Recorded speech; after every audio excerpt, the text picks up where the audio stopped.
الله تعالى وبركاته. متابعينا الكرام، متابعي قناة عالم الأسعار، يا رب تكونوا بخير وبصحة جيدة. ما تنسوش تشتركوا في القناة وتفعلوا زر الجرس.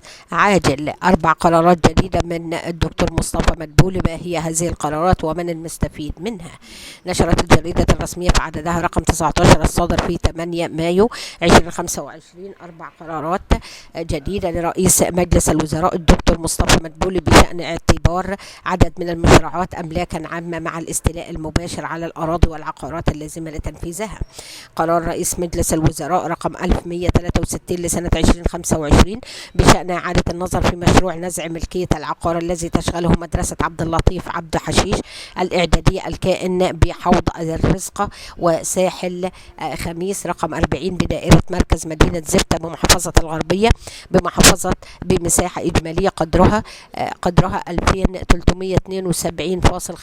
متر مربع كمشروع منفعة عامة، ويتم التنفيذ المباشر على كامل أرض ومباني العقار المذكور بالتنفيذ. قرار رئيس مجلس الوزراء رقم 164 لسنة 2025 باعتبار مشروع نزع ملكية الأراضي والعقارات اللازمة لإنشاء نفق الشهيد أحمد حمدي 2 شرق قناة السويس بمحافظة السويس بمساحة 129 فدان و6 قراريط و13 سهما من مشروع المنفعة العامة، ويتم نزع ملكية الأراضي والعقارات اللازمة لتنفيذ المشروع بالتنفيذ المباشر.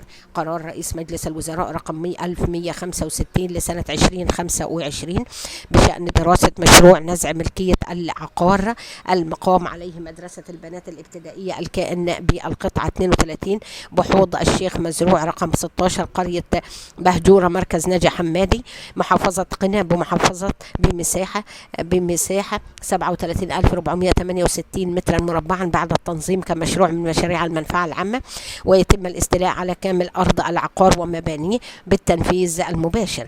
قرار رئيس مجلس الوزراء رقم 1166 لسنة 2025 باعتبار مشروع نزع ملكية العقار الذي يشغله معلمو مدرسة سيف الدين الابتدائية الكائن في قطعة 325 من 324 ل 325 بحوض رقم 10 بناحية سيف الدين مركز الزرقاء محافظة دمياط من مشروع المنفعة العامة والاستيلاء على كامل أرض العقار ومبانيه بالتنفيذ المباشر.